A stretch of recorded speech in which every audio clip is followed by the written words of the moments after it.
kapansanan.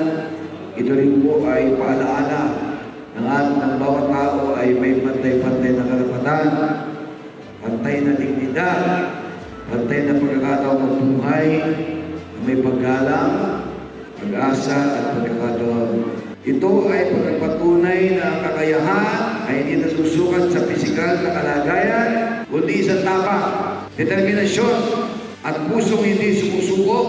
Masaya kami na makasama ngayong araw na ito sa ating pagdiriwang ng ating mga kapatid na narito mula pa sa iba't ibang bayan dito sa ating lalawigan.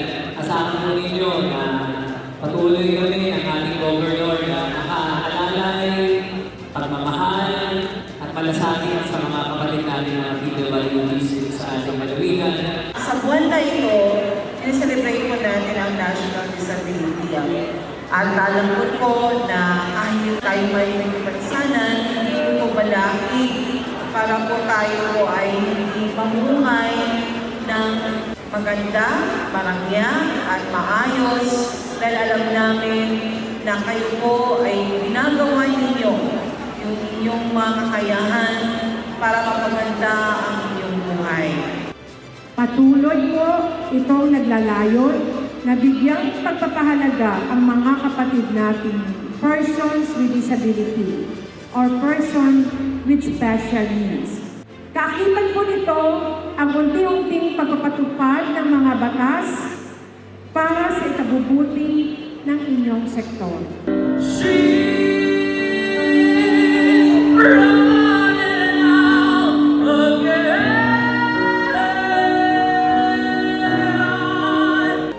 And no, the sea is nothing but darkness. Don't give up, just walk on, have faith in your heart.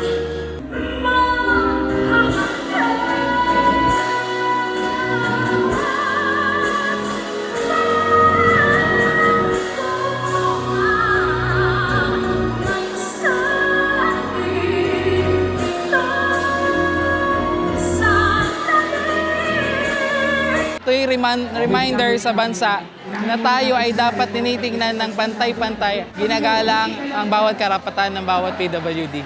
Maraming salamat po, Governor Daniel Fernando at Vice Governor Alex Castro.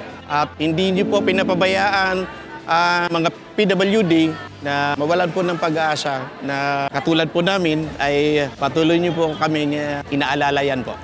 Wag na wag po silang mawawalan ng pag-asa kasi marami pa pong pwedeng mangyari sa kanilang buhay. Hindi po porket nagkaroon sila ng disability ay hanggang sa bahay na lang sila o hanggang dito na lang sila.